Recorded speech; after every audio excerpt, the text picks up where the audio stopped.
안녕하세요. 반갑습니다. 노희성입니다. 네. 제가 이번 주에 집회를 너무 많이 인도해가지고 목소리가 많이 안 좋아요. 네, 좋은 목소리로 뵀어야 되는데 조금 송구스럽습니다. 그래도 잘 들리시죠? 예. 네, 제가 가능한 그래도 또박또박 말씀을 드릴 테니까 이 1시간 동안 우리 지금 이 시대가 어떤 시대인지 분별할 수 있었으면 좋겠고, 우리 다음 세대에게 지금 여기 보니까 다음 세대와 다른 세대를 살리는 교회가 올해 표어시더라고요. 다음 세대를 살리려면 지금 뭐 해야 되는지를 우리가 알아야 되거든요. 네, 성도님들이 같이 공감하는 게 굉장히 중요해요. 같이 공감하고 같이 기도하고 그 다음에는 같이 달겨들어야 돼요. 네, 달겨들지 않고 할 수 있는 일이 뭐가 있으세요? 여러분들 직장, 사업 다 달겨들어서 지금까지 읽어오시고 교회도 이렇게 세우기까지 우리의 조상들이 달겨들어서 세웠을 건데, 우리 다음 세대를 살리려면은 침노하고 달겨들어야 합니다. 오늘 그런 마음이 부어지는 시간이 되어지기를 간절히 바라겠습니다. 자, 언약 백성 키우기. 제가 요즘에 우리 부모님들을 위하여 이 강의를 만들었어요.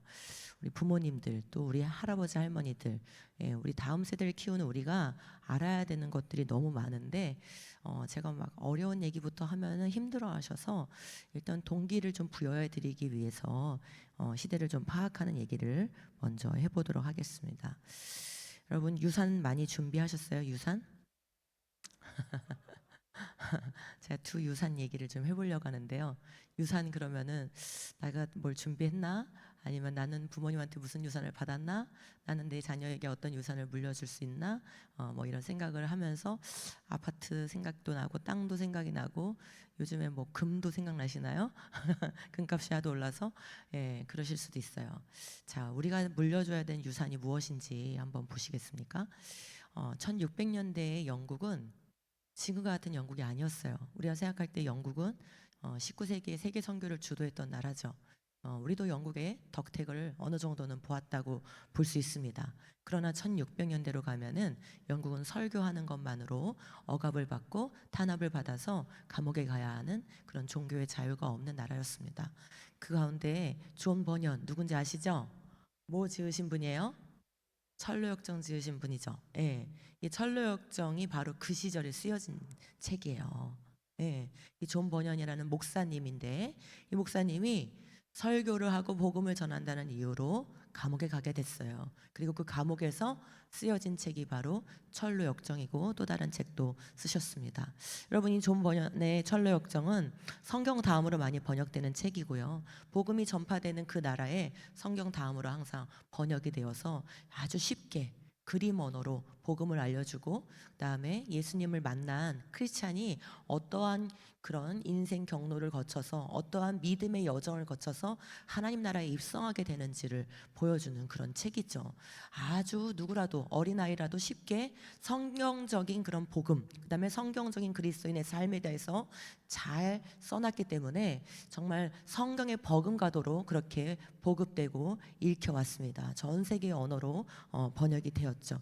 제가 좀 찾아보니까 영국의 존 버년의 그 고향인 베드포드에 가면은 당연히 존 버년이 너무나 이제 우리를 위해서 위대한 유산을 남겼기 때문에 동상도 세워져 있고, 그가 사역했던 교회도 기념하여 남겨져 있고, 심지어 그가 세례받은 교회도 남겨져 있으며, 존 버년 기념 박물관도 있고, 그가 12년 동안이나 투옥됐던 감옥도 보존이 되어 있습니다. 그렇겠죠. 훌륭한 유산을 남겼으니까요. 어떤 유산이요? 바로 믿음의 유산, 영적 유산, 하나님의 말씀을 잘 가르칠 수 있는 그런 유산을 남겼기 때문입니다. 존 버년 책이 중국에서는 1853년에, 일본에서는 1879년에 번역됐어요. 한국에서는요, 1895년에 번역이 됐어요. 놀랍지 않으세요? 생각보다 굉장히 빨리 번역됐죠? 우리나라 아직도 쪽 성경 가지고 있었던 시절, 아직 이 한글 성경이 완역이 되지 않았을 때에 이미 철로역정이 번역되어 있었다라는 것을 알 수 있어요. 그 정도로 처음 선교받는 국가에 이 존 버년의 책에 가면 복음을 잘 이해시켜주고, 또 우리 지금은 기독교 서점에 가면 얼마나 성경 공부 교재, 양육 교재가 많습니까? 그러나 그 시절에는 그런 것들이 너무 부족했기 때문에 양육 교재로서 이렇게 훌륭한 역할을 하는 이런 유산을 남겼습니다. 그런데 존 버년이 이런 위대한 유산, 전 세계 누구라도 존 버년 하면은 철로역정하고 다 알아들을 만큼, 심지어 교회를 안 다닌 사람도 적어도 철로역정만큼은 다 들어봤을 만큼 그렇게 위대한 유산을 남겼습니다. 그런데 이런 유산을 남기기 위해서, 즉 신앙의 자유를 지키고 복음을 증거하기 위해서 그는 무엇을 해야 했냐면 바로 고난을 선택해야 했어요. 여러분, 우리가 받은 이 복음은, 우리가 받은 이 성경적인 신앙은 거저 우리에게 오지 않았고 수많은 믿음에 충성된 일꾼들의 고난에 의하여 여기까지 오게 되었습니다. 맞죠? 자, 그럼 그가 선택한 고난이 어떤 거였는지 한번 조금만 말씀드려 볼게요. 그는 설교를 했다는 이유로, 복음을 전했다는 이유로 12년을 투옥됐다고 했죠. 그런데 투옥되기 전에 그의 첫째 딸은 시각장애인으로 태어났어요. 그리고 체포되기 2년 전에 첫 번째 아내가 사망했습니다. 그런 가운데 두 번째 아내를 맞이하였는데 체포되게 된 거죠. 그래서 두 번째 아내가 임신 상태에 있을 때 체포가 되고, 이 감옥에 갇힌 목사인 남편을 꺼내기 위해서 그냥 백방으로 노력을 하다가 이 두 번째 아내마저 조산을 하게 돼요. 그런데 놀라운 사실은 12년이 확정된 형이 아니라 오늘이라도 당장 저는 더 이상 감옥에서 나가면 설교하지 않겠습니다, 복음 전하지 않겠습니다 라고 한마디만 하면 그날 즉시 풀어주는 그런 형이었어요. 이 존 버년은 하루하루마다 얼마나 많은 갈등을 했을까요? 그죠? 수없이, 하루에도 수십 번, 수백 번 내가 지금 나가서 가족을 부양하는 게 맞지 않을까? 이런 생각을 했을 겁니다. 존 버년이 아내에게 쓴 편지 중에 한 토막 한번 볼까요? 당신은 이 세상에서 얼마나 큰 슬픔을 짊어져야 할지, 당신은 맞고 구걸하고 굶주림과 추위와 헐벗음과 수천 가지 재난을 겪어야 하는데 나는 당신에게 부는 바람조차 막아줄 수가 없는 거예요. 네. 먹을 것은 고사하고 바람조차 막아줄 수 없는 그런 처절한 가난과 헐벗음과 억압과 조롱 속에 가족들이 지금 그렇게 버려져 있는 상태인데, 존 버년은 설교만 안 하겠다고 하면 되는 거였는데 그것을 하지 못하고 하나님 앞에서 그 믿음을 지키기 위해서 12년을 견뎠습니다. 그러면서 하나님께서 쓰라고 하신 책들을 거기서 순종하면서 쓰게 된 거예요. 존 버년이 이렇게 극심한 박해를 어떻게 견딜 수 있었나? 그게 5가지로 요약을 해볼 수 있습니다. 첫 번째, 나 같은 죄인도 구원받았기 때문에. 그 구원받은 감격이 너무나 커서 존 버년은 거기서 예수님 배신할 수 없었어요. 이 복음을 전해야만 한다는 그 사명 때문에. 여러분, 사명이 있으십니까? 그리스도인은 사명이 반드시 있어야 됩니다. 성경이 진리이기 때문에. 이 세상 다 변하고 내가 감옥에서 갇혀서 여기서 죽을지언정 하나님의 말씀은 1.1획도 변하지 않기 때문에 내가 그 말씀에 내 목숨을 거는 것이 마땅하다고 생각한 것입니다. 영원한 천국이 기다리고 있다. 이 세상이 끝이 아니라, 이 고난이 끝이 아니라 고난 뒤에 반드시 영광이 있다는 것을 알고 있었습니다. 그리고 주님이 나를 위해서 죽으셨다. 우리 예수님께서 이 땅에 오신 것은 우리가 개구리 되는 것보다, 우리가 지렁이 되는 것보다 더 큰 격차죠. 여러분이 개구리 되는 게 나은 것 같으세요? 하나님이 인간이 되는 게 나은 것 같으세요?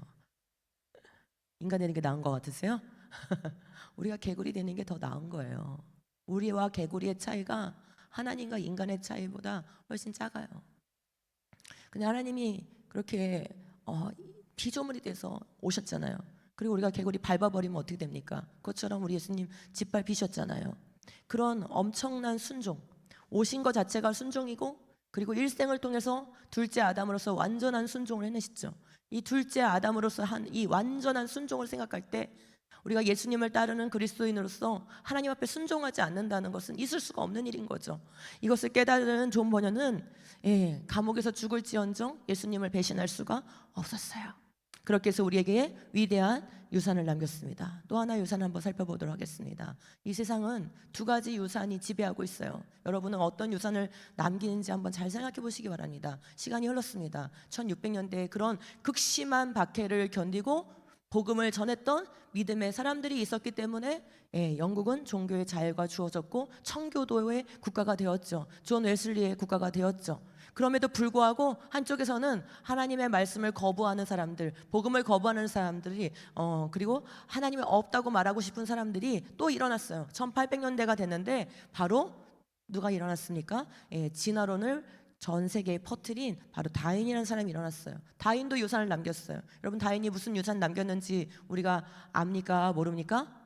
모두가 압니다. 전 세계 사람들이 압니다. 어린아이까지 압니다. 그만큼 다윈은 전 세계가 인정하는 큰 위대한 유산을 남긴 거예요. 세상의 입장에서는 그렇죠.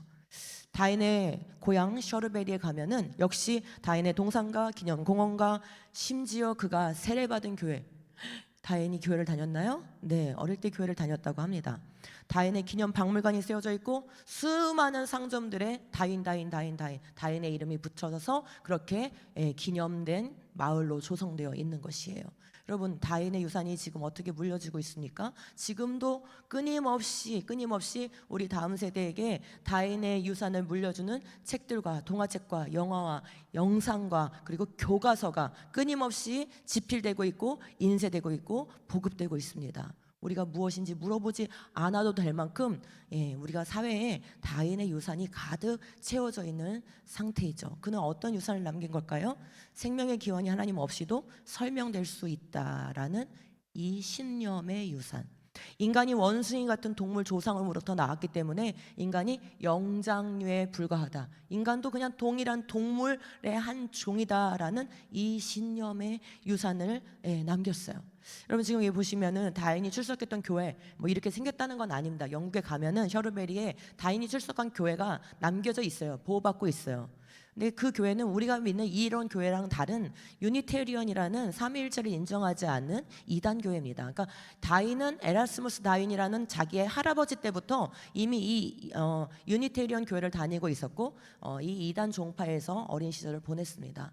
이 유니테리언 교회 앞에 다윈이 다녔던 이 교회 앞에 가면은 두 개의 비석이 세워져 있습니다. 이 두 개의 비석에 하나는 다윈이 출석했던 교회라고 써 있고 또 하나의 비석에는 뭐라고 써 있냐면은 진정한 진리는 없다. 우리는 그것을 믿는다라는 비석이 세워져 있습니다. 여러분, 어떻게 생각하세요? 이게 그래도 명색이 교회라는 이름을 간판을 걸고 있는데 진정한 진리는 없다. 우리는 그것을 믿는다. 이거를 비석으로 세우는 거예요, 교회 앞에. 여러분, 3번 제일교회, 3번 비전교회에 이런 문구가 표로 걸릴 날이 있을까요? 예? 그래도 되고 안 그래도 됩니까? 여러분의 반응을 보니까 그래도 가만히 계실 것 같아요. 예? 아니에요? 두 주먹 불꽃 지어지십니까? 네, 여러분 제발 두 주먹 불꽃 지어주시기 바랍니다. 우리가 달겨들지 않으면 다음 세대를 못 지킵니다. 교회를 못 지켜요. 자, 다윈이 주장한 이 진화론의 파장은 다시 5가지로 한번 제가 요약해서 말씀드려 볼게요. 거짓된 기원론, 그죠? 생명이 하나님 없이 설명될 수 없어요. 인간은 원숭이 동물 종상에 나오지 않았어요. 이 거짓된 기원론인데 이것이 대중화되는 역할을 하였습니다. 실제로 종의 기원이라는 책이 1859년에 나왔는데 그날 나온 날 품절되었다고 합니다. 당시에 그가 선풍적인 인기를 얻은 거예요.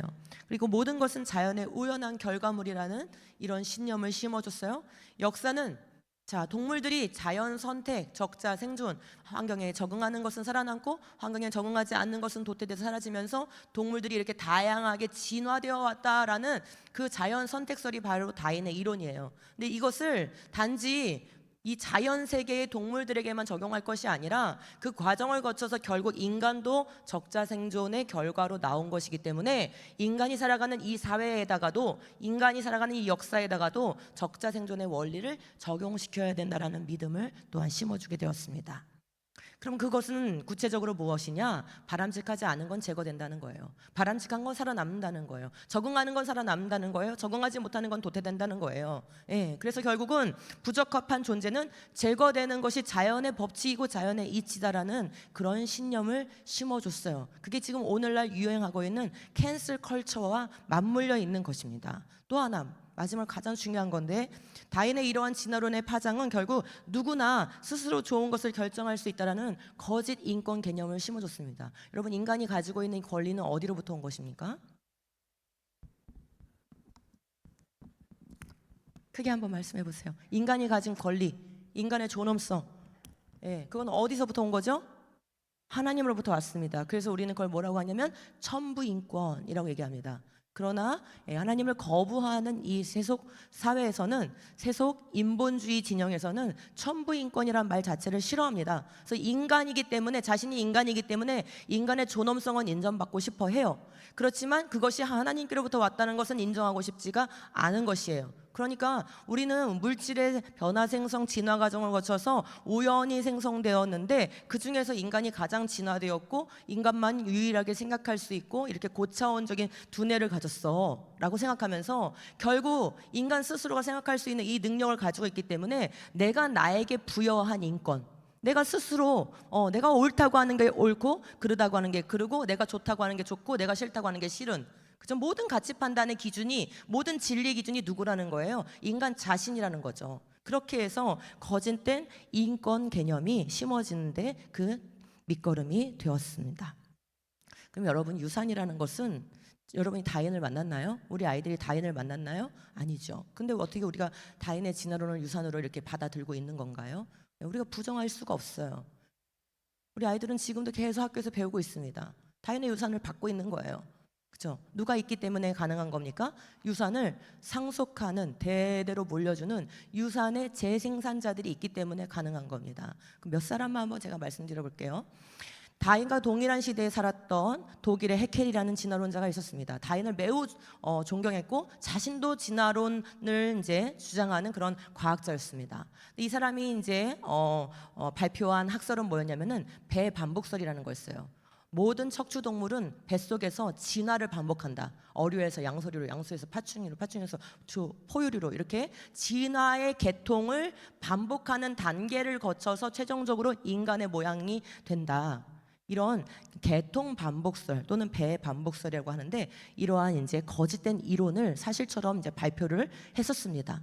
근데 이 헤켈은 어떤 신념을 가지고 있었냐? 헤켈은 물질과 에너지가 영원하다고 하는 전제하고, 이게 무슨 전제죠, 여러분? 물질과 에너지가 영원하다. 물질과 에너지는 그냥 원래부터 있었다라는 거예요. 설사 우주가 없어진다 하더라도 물질과 에너지는 계속 있다는 거예요. 이게 뭐죠? 이게 바로 이게 유물론 신념입니다. 유물론 세계관. 바로 헤켈은 이 유물론자였던 거예요. 이 헤켈은 또 어떤 주장을 했냐면은 자연선택 이론, 다인의 이론을 전폭적으로 받아들였을 뿐만 아니라 그거를 어디에도 적용하고 싶었어요?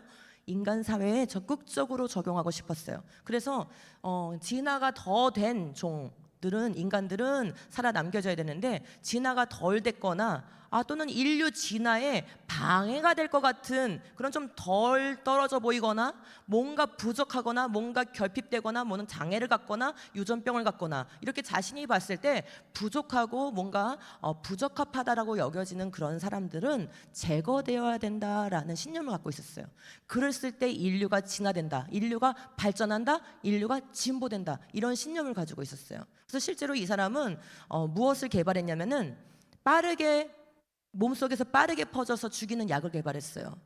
왜냐하면 자기가 봤을 때 부적합해 보이는 그 사람들에게 빨리 먹여서 그들을 빨리 제거하고 싶었기 때문이에요. 실제로 그런 일을 했던 사람입니다.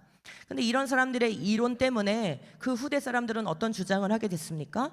그들의 극단적인 주장, 여기서 그들에는 좀 이따 보여드릴 칼 세이건 부부인데요, 다인의 진화론에서 발전된 것으로서 그 다인의 유산을 헤켈이 다시 재생산했죠. 그래서 이렇게 배반복설이라는 것을 발표했죠. 그래서 태아의 초기 상태가 마치 물고기 상태와 같은, 인간이 아닌 것 같은, 그래서 죽여도 되는 것 같은 그런 착각을 하게 만들었어요. 자, 이제 80년대로 올게요. 1980년대 많이 왔습니다. 오면은 천체 물리학자였고 예일대학 교수였던 칼 세이건이라는 사람이, 당시 이제 1980년대 여러분 기억해 보시면 어떠세요? 안방마다 앉아가지고 TV 보는 게 참 재밌었던 시절이죠. 예, 그 시절에 이 칼 세이건은 미국의 TV에 나와서 매주 나와서 코스모스라는 쇼를 진행했습니다. 그리고 그의 책 코스모스는 전 세계 베스트셀러가 됐어요. 근데 나올 때마다 하는 말이 뭐였냐면, 우주는 존재하는 모든 것이고 과거에 존재했던 모든 것이고 미래에 존재할 모든 것이다. 무슨 뜻이죠? 우주가 전부라는 거예요. 아까 헤켈이 가지고 있었던 신념 뭐였습니까? 물질과 에너지가 영원하다, 같은 거예요. 물질과 에너지가 영원하다. 유물론 신념이 바로 1980년대에는 칼 세이건을 통하여 우주가 전부다, 우주가 모든 것이다 라는 용어로 대체돼서 유포가 됐던 것이죠. 그의 신념 체계 안에서는 이런 말이 막 이제 설파가 됐는데, 우리는 별의 물질로 만들어졌다.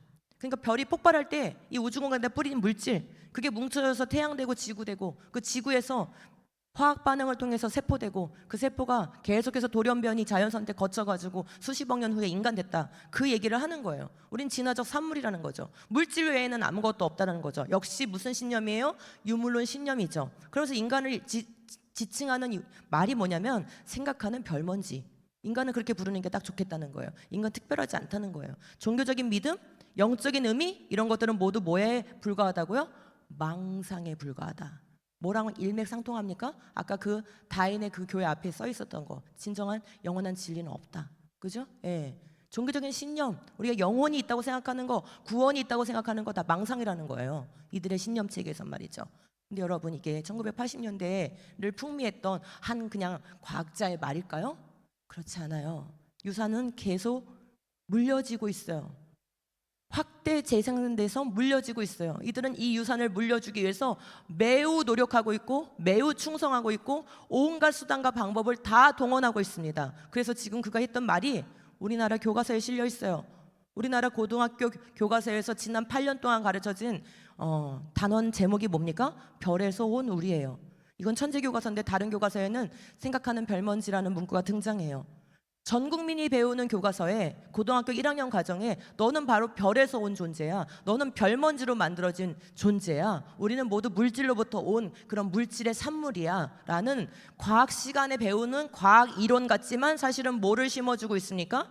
유물론 신념을 심어주고 있다는 것을 알 수 있어요. 그러니까 여러분들이 학교 다닐 때와 우리 아이들이 지금 다니는 학교는 다르다는 것을 인식하셔야 돼요. 우리가 자랄 때와 우리 아이들이 지금 자라는 이 사회는 이미 달라져 있다는 것을 여러분 꼭 기억하셔야 돼요. 여러분, 만약에 바닷물의 염도가 바뀌면은 물고기가 살 수 있습니까? 없습니까? 살 수 있는 유일한 방법은 뭐냐면 삼투압을 조절하면 돼요. 맞죠? 지금 마찬가지예요. 지금 우리가 살았던, 우리가 자랐던, 우리가 젊은 시절을 보냈던 과거가 밍밍한 물이었다면은 거기도 독소는 있었겠죠. 근데 우리가 우리의 삼투압으로 걸러낼 수 있었어요. 그런데 지금은 너무 짠물이 된 거예요. 근데 우리 아이들에게는 정신적 무장, 세계관적 무장, 성경적 무장이 안 돼 있는 상태예요. 필터링이 안 돼요. 삼투압 조절이 안 돼요. 그럼 그 물에다 내놓으면 우리 애들이 어떻게 될까요? 죽을 수밖에 없는 거예요. 교회는 어떻게 될까요? 죽을 수밖에 없는 거예요. 지금 그런 상태라는 것을 기억하셔야 돼요. 동일한 물 가운데 지금 살고 있는 게 아니다. 물이 바뀌었다. 공기가 바뀌었다. 라는 것을 우리가 기억을 해야 하는 것입니다. 자, 그리고 우리나라의 과학자들도 너도 나도 앞서 나와가지고 교육방송, KBS, EBS, 유튜브에 유명한 채널들에 나와서 뭐라고 얘기해요? 지금 똑같은 말 하죠? 우리 어디서 왔지? 라고 질문하면서 우리는 별들의 후손이야. 아니, 유명한 과학자들이 나와가지고, 물리학자들이 나와가지고 이런 말을 해주면 우리 아이들은 이런 영상들을 참 많이 보거든요. 그리고 어릴 때부터 Y책이나 이런 책들을 통하여 과학책을 보는 것 같지만 그 안에 곳곳에 숨겨져 있는 진화론 지식 때문에 결국 계속 진화론 세계관을 주입받고 있거든요. 이들은 여러 가지 매체를 통하여서 온갖 수단과 방법을 통해서 전 국민의 세금을 통해서 공교육을 통해서 다인의 유산을 물려주는데 혈안이 돼 있고 결코 그것을 실패하지 않으려고 굉장한 노력을 퍼붓고 있습니다. 칼 세이건 부부가 1990년 4월 22일에 매거진에 기고한 글에는 뭐라고 써 있었냐? 뱃속의 태아는 6개월이 되기 전에는 인간으로 볼 수 없으므로, 뭐란 얘기예요? 아까 헤켈의 그 개통 반복설, 물고기 같아, 그냥 양서류 같은 존재야. 그러니까 6개월 전에는 낙태해도 돼. 인간이 아직 아니거든. 이런 논지의 글을 썼다는 거예요. 80년대, 90년대 이런 글들을 읽으면서 이런 사람들의 글을 읽고 이렇게 살아가는 것이 마치 엘리트와 지성인인 것 같은 그런 착각을 불러일으키면서 사회는 급속도로 세속화되고 성적인 해방이 몰려오게 되었어요. 자, 1960년대 영국에 데즈몬드 모리스라는 동물학자가 있습니다. 이 사람이 쓴 책이 The Naked Ape예요. 그러니까 벌거벗은 원숭이, 우리나라 번역은 털없는 원숭이 이렇게 되었습니다. 뭘 주장하고 있을까요? 인간이란 생물종을 주관적인 오만함을 버리고 중립적인 동물학자로서 연구한다면, 그러니까 나 지금 동물학자인데 인간을 그냥 딱 객관적으로 연구하면 말이야, 고상한 그런 인간 아니고 그냥 여러 가지 원숭이, 침팬지, 고릴라 그 중에 한 종류야, 이렇게 얘기하는 거예요. 그러면서 뭘 요구하는 거냐면, 그러니까 인간들 속에는 영장류의 본능이 남아 있거든. 영장류의 한 종이니까. 과거에 영장류 네 발로 기던 짐승에서 왔으니까. 그러니까 너에게는 영장류 본능이 남아 있으니까 너무 고상 떨면서 윤리적으로 살려고 하지 말고 그냥 영장류의 본능대로 사는 게 가장 인간다운 삶이에요, 라는 그 요지를 담고 있는 책이에요. 이런 책들이 1960년대에 유포됐기 때문에 유럽의 젊은이들은 그 당시에 뭐 했어요? 완전히 그렇구나, 우리의 본능에 충실하게 사는 게 인간답게 사는 거구나 하면서 혼전, 혼우, 순결 이런 것들이 깨지고 동성애, 히피, 마약 이런 문화들이 들어오게 된 것이에요. 너무나 안타까운 사실은 바로 이 털없는 원숭이란 책이 25년 11월 달에, 이제 2달밖에 안 됐어요. 3달밖에 안 됐어요. 불과 3달 전에 25년 11월 달에 우리나라에 뭘로 출판됐어요? 동화책. 어린이를 위한 털없는 원숭이. 거기에 아직 이 데즈몬드 모리스가 살아있어서 어린 아이들에게 편지를 써줬어요. 이 책을 읽는 독자를 위하여, 어린이 독자를 위하여 편지를 써줬어요. 그 한 대목을 제가 읽어볼게요. 동화나 모험담이 아니라 우리가 어디서 왔고 앞으로 어떻게 살아가야 하는지에 대한 진짜 이야기를 담았습니다. 얘들아, 이 책에 써있는 너의 기원에 대한 이야기가, 너가 원숭이 같은 동물에서 왔다는 이야기가 리얼 오리진, 진짜 이야기를 한다. 지금 그러고 있는 거예요. 리얼 오리진은 제가 만든 캠프 이름이거든요. 이 책이 가장 어린 털없는 원숭이인 여러분에게 세상을 이해하는 첫 열쇠가 되기를 바랍니다. 제가 이거를 읽는 순간 정말 털끝이 쭈뼛 서는 것 같았어요. 누가 내가 배 아파서 난 아이에게 감히 너는 가장 어린 털없는 원숭이란다라는 말로 부를 자격을 줬습니까? 여러분의 손자 손녀에게, 그 귀한 하나님의 형상들인 우리의 자녀들에게 누가 감히 털없는 원숭이라고 부를 권리를 그들에게 줬습니까? 그렇죠? 그런 적이 없어요. 근데 이들은 이제 이거 마치 사실인 것처럼, 우리가 정말로 원숭이 같은 동물 조상에서 나온 게 완전히 기정사실인 것처럼 그렇게 깔고 이야기를 하는 것을 볼 수 있습니다. 우리 아이들이 거의 대부분 유치원 때 보고는 책 중에 앤서니 브라운이라는 작가의 동화책이 있어요. 아마 여기 다 들어보셨을 거예요. 저렇게 항상 그 동화책에는 고릴라나 침팬지가 나와요. 그죠? 그림 자체가 색깔이 너무 예쁘고 그림이 막 이렇게 굉장히 이렇게 상상력을 많이 동원한 그런 그림이어서 아이들이 상당히 좋아하는 편이에요. 근데 지금 그림을 보시면은 이런 데는 다 이렇게 메타포가 들어 있어요. 지금 어린 아이의 머리 위에 노란색 빛이 비치죠. 근데 그 노란색 빛이 지금 보니까, 그림에서 보니까 어디로부터 빛이 온 것 같아요? 고릴라로부터 왔죠?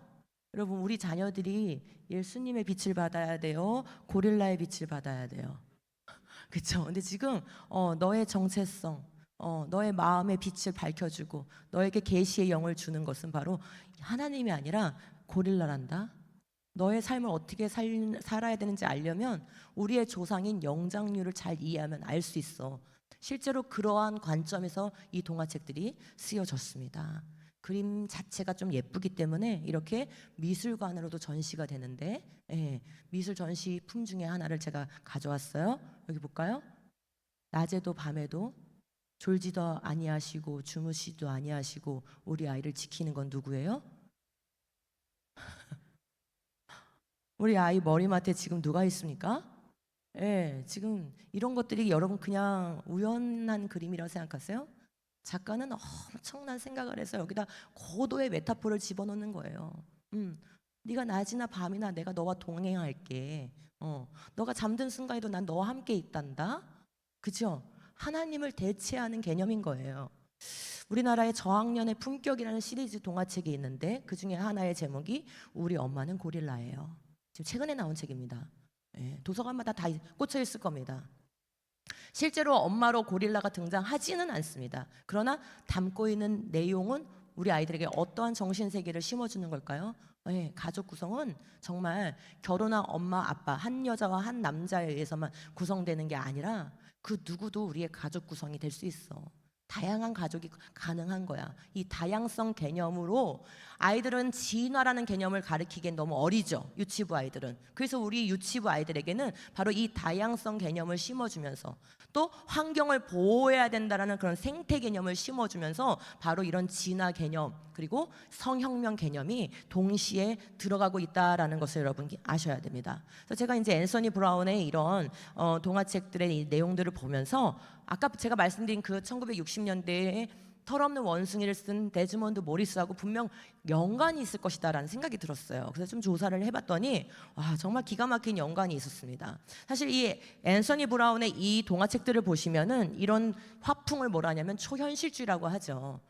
왜냐면 원숭이가 정말 저렇게 공원에 앉아 있을 수는 없고 소파를 타고 날아다닐 수는 없잖아요. 그래서 현실을 초월했다 해서 이제 초현실주의 그런 화풍으로 이 동화를 그려서 우리 아이들이 정말 많이 보는 동화책인데 어른들도 많이 봐요. 예, 그런데 바로 그 데즈몬드 모리스가 벌거벗은 원숭이라는 그 책을 1967년에 출판했는데 그때 이 앤서니 브라운은 영국의 미술대학을 졸업했어요. 예. 그러니까 가장 그 미술을 막 전문적으로 배우면서 자신의 어떤 화풍 그리고 앞으로 무엇을 그리면서 인생을 살까 예술가로서 그 고민이 깊었을 그 시절에 바로 데즈몬드 모리스의 털없는 원숭이 이런 책이 출간돼서 이의 세계관에 영향을 준 거고 더 나아가서 데즈몬드 모리스 자체가 동물학자만이 아니라 초현실주의 화가예요. 그래서 그가 쓴 미술책이 있는데 미술책 제목조차 뭐예요? 예술적 원숭이에요. 데즈몬드 모리스는 오직 인간을 뭘로 표현하고 싶은 거예요? 영장류로 표현하고 싶은데 온전히 다 꽂혀 있어요. 그래서 뭐라고 얘기하냐면은 사람을 동물로 보는 것에 모욕적인 것이 없다는 거예요. 우리는 결국 동물이라는 거예요. 호모사피엔스는 영장류의 한 종일 뿐이라는 거죠. 다른 종들처럼 생물학적 규칙에 지배받는 생물학적인 현상이다. 즉 뭐예요? 그냥 동물의 본능으로 살면 되는 것이다 라는 것을 끊임없이 강조하고 그것을 동물학자로서 책을 쓰고 화가로서 그림을 그리면서 대중에게 이렇게 평생 설파해 온 사람이고 그의 영향을 받아서 또 앤서니 브라운 같은 사람은 어린이에게 맞는 그런 책을 또 만들어서 많은 전 세계 어린이들에게 이런 세계관적 영향을 준 거예요. 자, 오늘날 다인의 유산을 또 재생산하는 가장 큰 빅마우스, 큰 스피커 역할을 하는 사람이 누굽니까? 바로 유발 하라리예요. 히브리 대학의 역사학자죠. 그런데 이 유발 하라리는 우리나라에 이제 와가지고 조선일보하고 한번 인터뷰를 했는데 제목이 뭡니까? 나는 아니 멀쩡한 아저씨가 나는 소년을 좋아했다?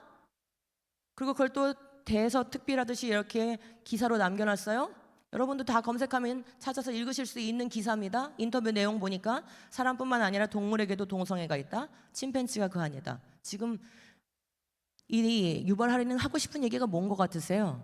나 동성애자인데 내가 동성애하는 건 정당해. 왜냐면 우리는 영장류인데 침팬지, 우리와 같은 영장류인 침팬지도 동성애하고 있어. 영장류 셋은 처음엔 번식이 목적이었지만 지금은 우정을 위해서 친밀감 구축을 위해서 긴장 완화를 해서 하고 있거든. 나도 마찬가지야. 나도 동성애하는 거 우정을 위해서 하는 거니까 죄라고 말하지 마세요 라고 얘기하는 것이에요. 그러면서 하는 말이 항상 이들의 끝에 가면은 뭔가 자기들도 논리적 기반이 있어야 되겠죠. 그 기반이 뭐예요? 실제로는 자연선택 그리고 적응과 진화가 있을 뿐이에요. 나는 과학자니까 내 말 믿으세요. 창조요? 절대자요? 우리가 지켜야 될 하나님의 법이요? 그런 거 없어요. 우리는 물질에서 우연히 나온 생물종에 불과하다고요. 내가 옳다고 하는 것대로 살아가면 되는 것이에요. 그리고 영장류를 보세요. 그 영장류 사회를 보면 인간이 어떻게 살아야 되는지 알 수 있어요. 내가 동성애하는 거 당연한 거예요. 이렇게 얘기하는 거라는 거예요. 우리 아이들이 고등학교 때 이제 수능 과목 공부할 때 필독 도서로 많이 얘기되어지는 책 중에 하나가 사피엔스예요. 바로 유발 하라리의 책입니다. 뭐 이것은 호모데우스 이런 책들도 우리 고등학교 정도 되는 우리 아이들에게는 권장 도서로 많이 이렇게 제시가 되고 있고 수능 지문으로도 많이 나옵니다. 그 사피엔스의 한 대목을 볼까요? 생물학은 허용하고 문화는 금지한다. 무슨 뜻이죠? 우리가 동물적인 본능으로 사는 데 있어서는 금기시할 게 아무것도 없다는 거예요. 그게 동성애든 혼전 성관계든 뭐든 다 괜찮다는 거예요. 그런데 문화가 인간이 만들어 온 이 문화가 금지할 뿐이라는 거죠. 그러므로 이 문화의 그런 편견을 깨고 우리의 동물의 본능으로 살아가는 것이 맞다 이렇게 얘기하는 거예요. 그래서 우리를 뭘로 보라는 거예요? 생물학적 관점으로 보라는 거예요. 그럼 비자연스러운 것은 아무것도 없다라는 거죠. 금지가 필요하지 않다는 거예요. 그래서 자기를 죄인이라고 하지 말라는 거죠. 이렇게 엘리트층은 물론 모든 동성애자들이 이런 건 아니죠. 예, 다 쾌락에 의해서 유혹되어서 하는 겁니다. 그렇지만 엘리트층은 어때요? 예, 어디든지 그 사회를 이끌고 가는 엘리트층이 있는 것이에요. 그들은 이런 학문적 백그라운드를 통해서 자신들의 죄가 아니게 하는, 즉 창조 질서를 해체하는 논리들과 학문들을 만들어서 전 세계인들을 설득하고 그것을 교육하고 그것을 시험 과목에 넣어서 시험지로 읽고 풀고 하면서 아이들의 세계관에다 주입하고 있다라는 것이죠. 결국 다행히 160여 년 전에 남긴 그 유산은 계속해서 확대 재생산되어 이제는 전 세계를 장악하고 지배하고 있어요. 무엇을 남겼다고 생각하십니까? 정말 자연 선택설이라는 하나의 과학 이론을 남겼다고 생각하십니까? 아니요. 생물이 하나님 없이 우연히 만들어진 것이 정말 사실이라면 1번, 성경은 더 이상 진리가 아니죠. 생명이 우연히 만들어지는데 왜 예수님 믿습니까? 생명이 자연 발생되는데 왜 예수님으로부터 생명을 얻어야 합니까?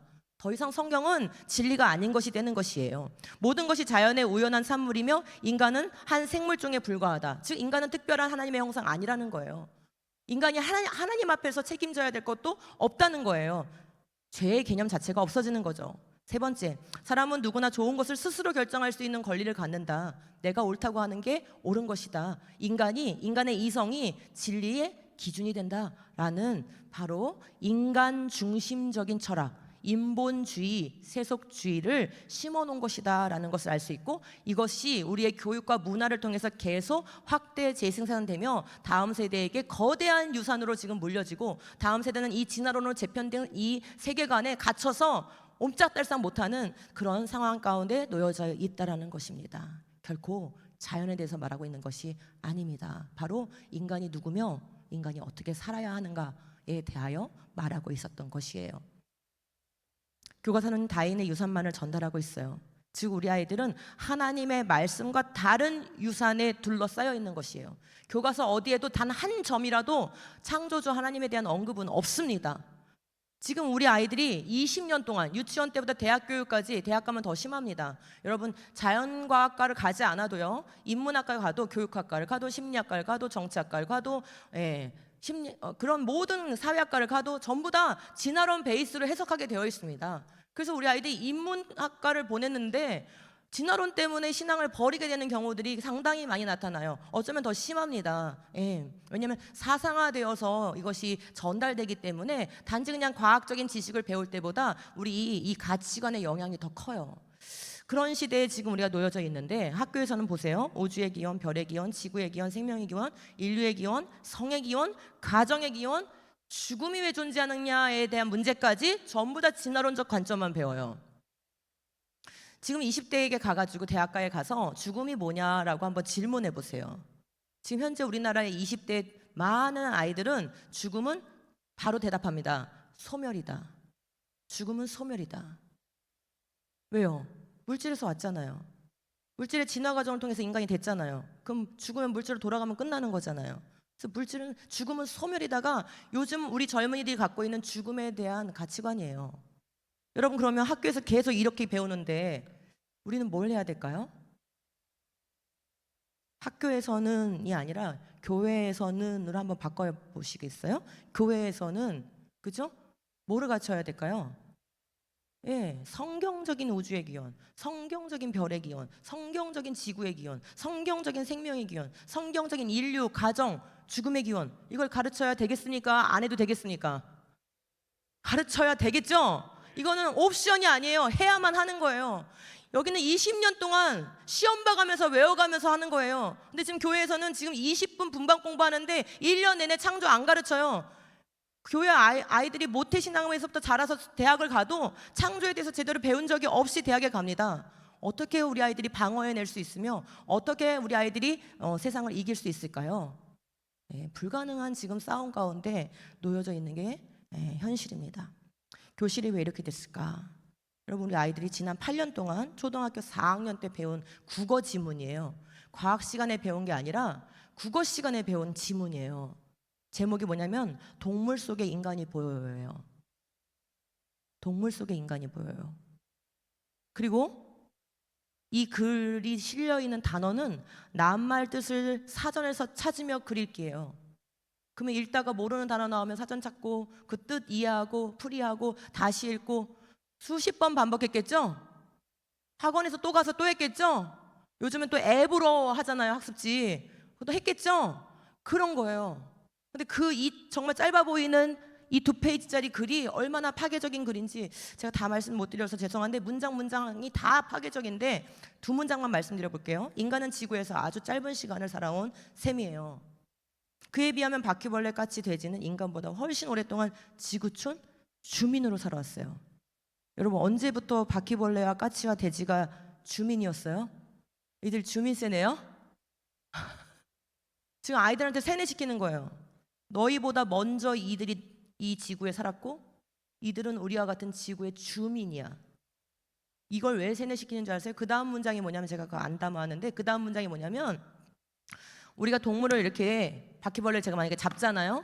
그러면 공경해야 할 어른을 흠씬 두들겨 팬 것과 같은 거예요 라고 써 있어요. 왜요? 우리보다 오래전에 나타난 지구촌 주민이니까. 그래서 실제로 우리나라 법이 뭐예요? 낙태하면 지금 처벌받지 않아요. 그런데 남의 집 개를 제가 때리면 3년 이하 징역을 받을 수 있어요.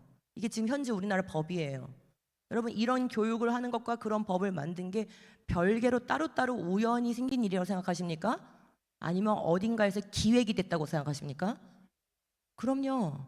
이 사회에서 교과서 하나에 글 집어넣는 게 얼마나 힘든 일인데요. 여러분이 쓴 글 교과서에 넣어줍니까? 교과서에 글 하나, 특히 초등학교 국어 교과서, 이 국어 교과서는 굉장히 가치관에 영향을 미치기 때문에 어느 글을 선정하는 것은 굉장히 중요한 일입니다. 많은 것을 거쳐야만 선정이 되는 거예요. 그냥 됐을까요? 그런 법이 그냥 만들어졌을까요? 그죠? 자, 또 하나의 문장, 마지막 문장인데요. 인간은 지구의 막내예요. 최초의 생명이 수십억 년에 걸쳐 다양하게 가지를 뻗으며 진화하는 과정에서 우연히 생겨난 생물의 한 종일 뿐이지요. 지금 초등학교 4학년 말랑말랑한 10살, 11살짜리 머리에다가 대고 너는 우연히 진화한 진화의 산물이야. 넌 생물종에 불과해. 이런 문장을 넣어놓고 이거를 달달달달 읽은 거예요. 지난 8년 동안 교육됐습니다, 여러분. 지금 우리 초등학교에서는 아이들이 이러고 있대요. 근데 선생님이 야단을 못 친대요. 일본 야동에서나 나오는 그런 말들을 아이들이 주고받으면서 이상한 소리들을 낸대요. 아이들이 싸우는데 서로 너무나 지나치게 싸우는데, 그래서 그 싸움을 말렸더니 부모가 그 교사를 학생 인권 침해했다고 고발했대요. 이런 형국이다 보니 학교 안에서, 교실 안에서 아이들이 바람직하지 않은 그런 행동을 하도 저지를 못하는 거예요. 교육을 못하는 거예요. 이런 상황입니다. 여러분, 지금 제가 2편으로 나눠서 보여드린 이유가 있어요. 왼쪽의 문제는 사실과 다른 것을 가르치는 거짓의 문제입니다. 오른쪽의 문제는 문화의 타락, 그죠? 예, 음란의 문제예요. 지금 우리 사회는 딱 이 2가지 키워드입니다. 지금 대한민국은 어떻게 놓여져 있냐? 모든 교육과 문화가 거짓과 음란 속에 빠지도록 방치된 상태로 놓여져 있어요. 아니요, 그걸 추인하고 있어요. 아이들이 점점 더 거짓된 세계관에 빠지도록, 음란한 세계관에 빠지도록 추인하고 있는 게 현재 대한민국의 교육과 문화인 거예요. 이런 가운데 우리 자녀들이 크고 있습니다. 우리 젊은이들은 왜 이렇게 됐을까요? 제가 이 통계들을 보면서 의아스러웠어요. 왜냐하면 아니 우리 국민의 생존에 그렇게 중요한 문제도 아닌데 한국 갤럽이 해마다 동성애 인식조사라는 걸 해요. 그리고 보통 이제 이런 인식조사 같은 거 이렇게 하면은 그냥 이렇게 드라이한 그래프 보여주거든요. 근데 이렇게 한국 갤럽이 자기네가 공지한 그래프 제가 캡처해 온 거예요. 이렇게 알록달록하게 색깔 칠해가지고 그래프를 해마다 제시를 하고 있어요. 왜 이러는지 모르겠어요. 통계자료를 보니까 23년에 최고치를 찍었어요.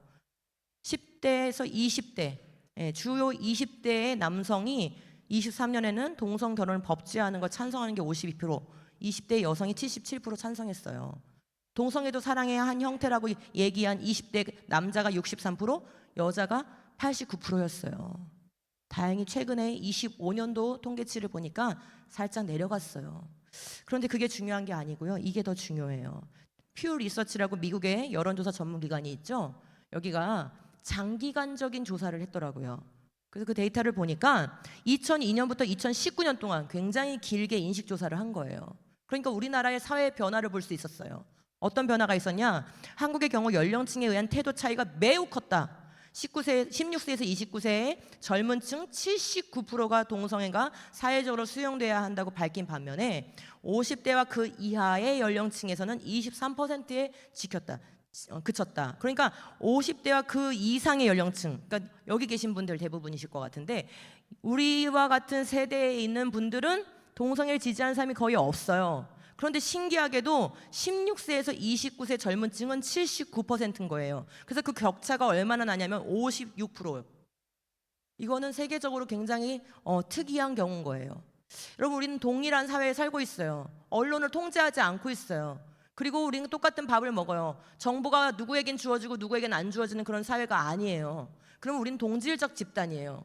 더군다나 대한민국은 굉장히 작은 나라여서, 그리고 굉장히 뭐든지 빨리 유통이 되는 나라이기 때문에 우리는 동질적인 그런 집단 성향을 보여야 정상적인 거예요. 차이가 난다 해도 세대 차이가 뭐 한 많아야 10% 정도 나야 되는 거예요. 그런데 왜 56%나 났을까요? 이거는 자연적 변화가 아니라는 거예요. 외적 투입이 있었다는 거예요. 이 젊은 세대들에게 교육으로 그들의 취향에 맞춘 문화 콘텐츠로 외적 투입이 있었기 때문에 56%나 닿는 다른 가치관을 보인 것이죠. 이게 지금 심각한 문제인 거죠. 우리나라는 또 왜 이렇게 됐을까요? 왜 이렇게 됐을까요? 우리나라가 낙태법이 폐지가 돼서 낙태에도 이제 처벌을 지금 안 받고 있잖아요. 그랬더니 작년에 어떤 여인이 자기가 만삭인데 낙태하러 간다는 걸 동영상으로 찍어서 올렸어요. 만삭 낙태. 뭐 나라가 발칵 뒤집어진 사건입니다. 그래서 지금 어떻게 이걸 형사처벌할 것인지를 법을 만들지 않고 계속 지금 미루고 있기 때문에 이런 심각한 문제가 발생된 거예요. 또 지금 국회에서 계속 통과시키고 싶어 하는 게 뭐냐면은 해외에서 이 약을 수입하고 싶어 해요. 한 알만 먹으면은 그냥 자동적으로 낙태되는 약. 왜 이러는 걸까요? 여러분, 이런 법들을 자꾸 추진하는 사람들, 만삭 낙태법이 지금 이름을 또 헷갈리게 만들어요. 마치 자기들이 좋은 법을 만드는 것처럼 말을 만들거든요. 그래서 지금 현재 2월 달에 막 상정해가지고 통과시키고 싶어하는 법이 뭐냐면 모자보건법이에요. 자기들이 마치 태아와 그 임신부를 보호해주는 것 같은 그런 이름을 붙였지만 사실은 그 내용은 뭐냐면은 만삭에도 낙태를 할 수 있는데 산부인과 의사만 수술할 수 있는 게 아니라 모든 의사는 낙태 수술할 수 있는 권한을 준다라는 법이에요. 이 사람들은 정말 우리나라를 다음 세대를 사랑하는 사람들 맞을까요? 네, 의사들은 말하고 있어요. 이 약물 낙태는 수술보다 더 위험하다.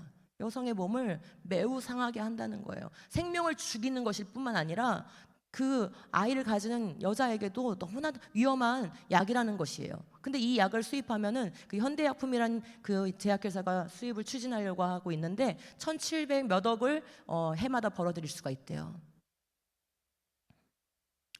우리가 외면하면 안 되는 문제들입니다. 한국교회는 또 왜 이렇게 됐을까요? 한국교회가 지금 끊임없이 유튜브를 통해서, 신학교를 통해서, 기독교 방송, 기독교 언론을 통해서 유신 진화론이라는 것을 유포하고 있어요. 이들은 자신들이 그리스도인이라고 자처하고 있어요. 자신들이 목사이거나 크리스찬 과학자이거나 또 신학자라고 자처하고 있어요. 그런데 이들은 신학교에서 진화론의 방법으로 하나님이 창조하셨다고 가르치고 있어요. 유튜브에 나와가지고 그렇게 얘기하는 영상을 만들어 놓고 우리 크리스찬 아이들이 보게 만들고 있어요. CBS의 잘잘법이라는 방송 많은 사람들이 봐서 조회수가 굉장히 높아요. 80만에 100만에 막 이래요. 그런데 거기에 끊임없이 유신진화론자들을 등장시켜서 이게 새로운 창세기를 해석하는 방법이다. 오늘날 우리는 이걸 받아들여야 된다는 식으로 계속 유포하고 있어요. 왜 이렇게 됐을까요? 지금 전반적인 경향을 보니까 지금 우리 사회와 우리 한국교회는 누구의 유산을 물려주고 있는 것 같습니까? 성경의 유산을 물려주고 있는 것 같습니까? 다인의 유산을 물려주는데 동참하고 있는 것 같습니까? 그렇죠? 너무나 뻔히 보이시죠? 짧게 잡으면 지난 200년 동안 이 인본주의 진영은 매우 전략적으로 싸워왔어요. 뭐만 하면 된다고 생각했냐면 바로 저기 창세기 1에서 11장, 우리 성경의 가장 앞부분 11장밖에 안 되는데 예수님의 십자가만 믿으면 되지, 앞에 뭐 창조는 뭐 믿어도 되고 안 믿어도 되지, 예수님만 잘 믿으면 되지.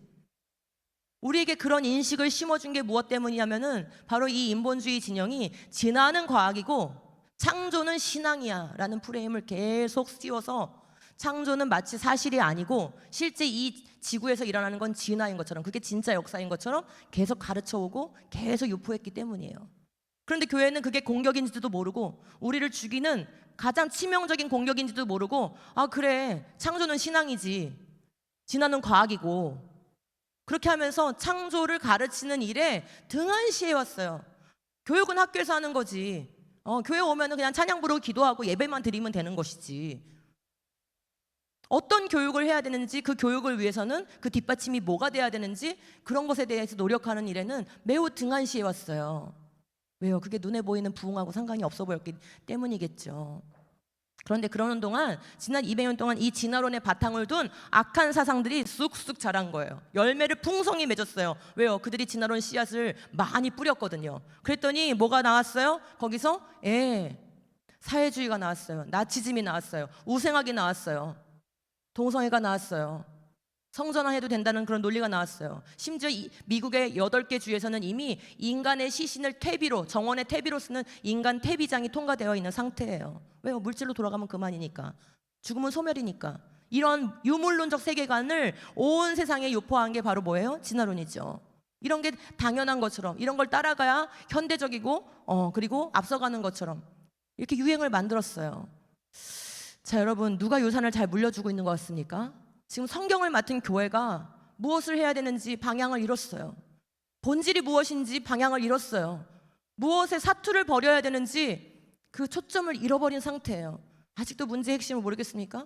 지금 이 사회가, 우리 교회의 지금 상황이 이렇게 된 데에는 기초가 바뀌었기 때문이에요. 창조라는 기초를 하나님이 주셨는데 그 기초를 그냥 가볍게 여기고 약화되고 있는데도 그것을 강화할 생각을 하지 않고 이 진화론 기초가 계속 강화되고 우리 아이들의 정신을 계속 잠식하고 있는데도 그것에 대한 마땅한 대응을 해오지 않았기 때문에 우리는 사회에서 저런 악한 열매들을 볼 수밖에 없는 것이에요. 교회에서도 지금 진화론을 믿으라고 유신 진화론을 믿는 젊은이들이 자꾸 늘어나고, 심지어 저는 전국을 다니기 때문에 전우사님, 목사님들 중에도 유신 진화론을 추종하는 사람들이 많이 있습니다.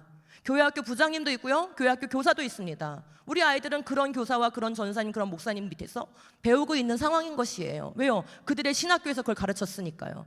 합시는 아닙니다. 네, 지금 전국이 그런 상황입니다. 여러분, 이들이 진화론 교육을 포기할 것 같으세요?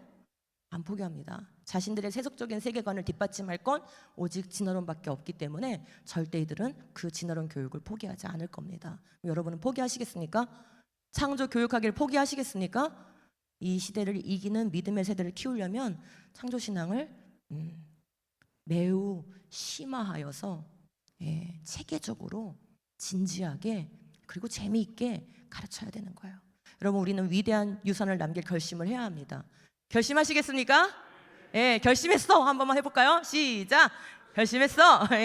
우리 3번 비전교회 정말 결심하시고 위대한 교회가 될 수 있기를 바랍니다. 우리도 반드시 유산을 남겨요. 누구에게 남길까요? 무엇을 남길까요? 그죠? 우리는 어떤 식으로든 우리가 했던 말, 했던 행동, 그죠?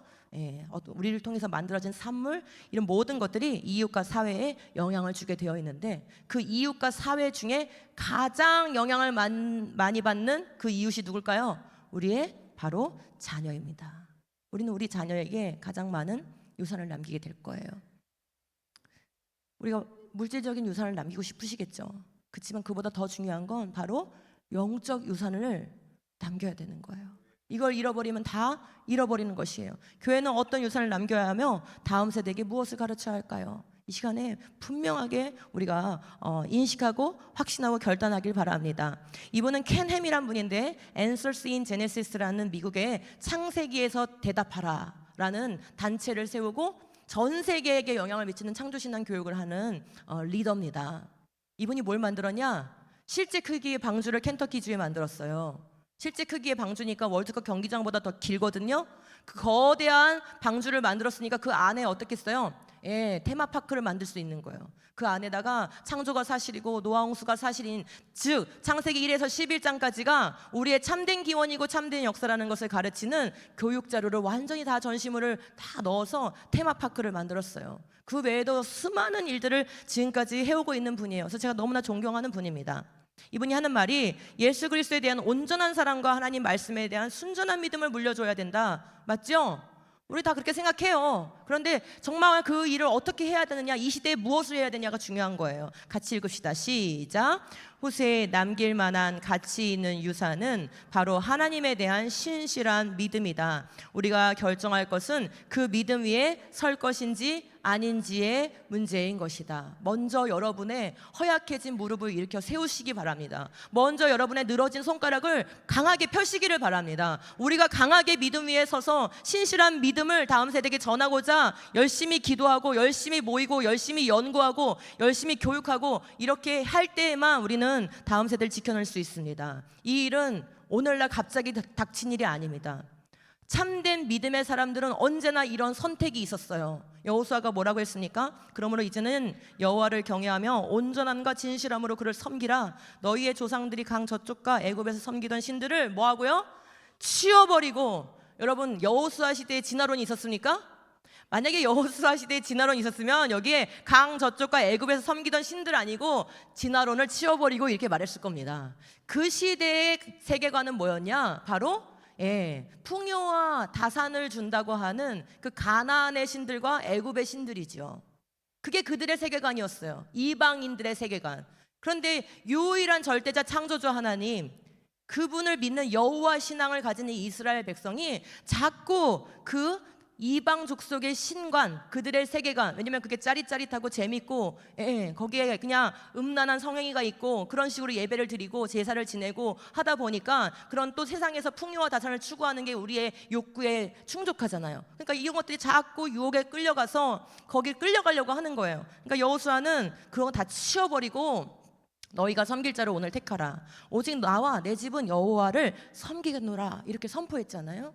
바로 이러한 자세인 거예요. 이런 자세. 우리 교회에 이런 사람이 있으면 우리 교회 사는 거예요. 우리 교회에 이런 교사가 있고 부장님이 계시고 전사님과 목사님이 계시면 우리 다음 세대는 사는 거예요.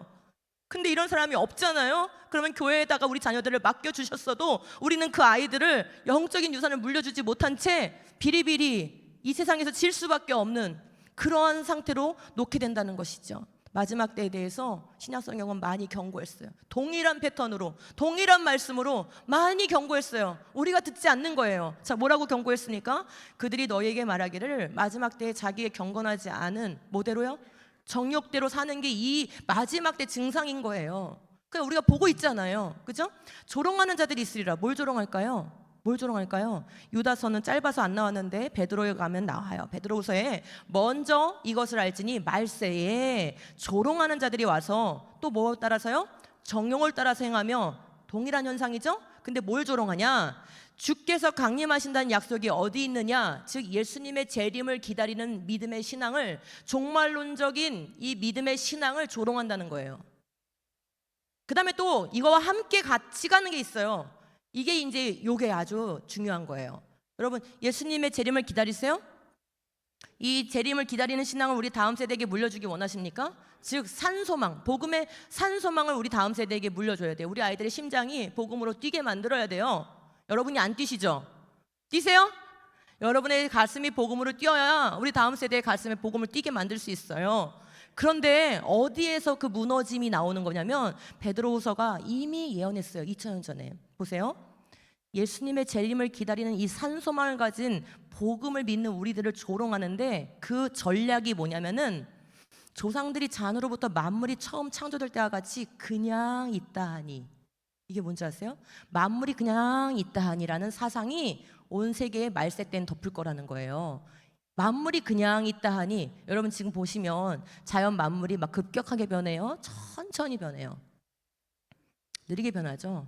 솔직히 말해서 10년 지나도 강산 안 변하죠.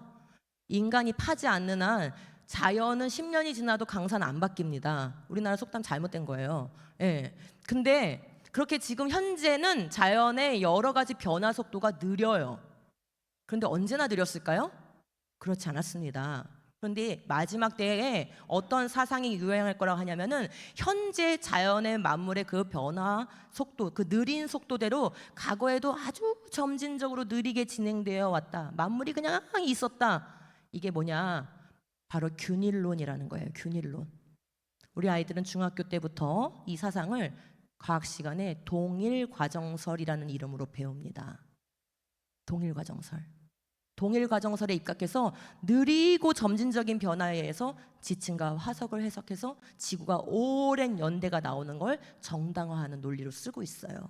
그래서 진화를 뒷받침하는 거예요. 이 지구는 오래됐다. 점진적으로 느리게 변화해 왔다. 바로 그냥 있다 하니 이 사상, 그것이 바로 진화론을 바치고 있는 자연주의 사상이고 그게 바로 균일론이고 같은 말로 동일과정설인 거예요.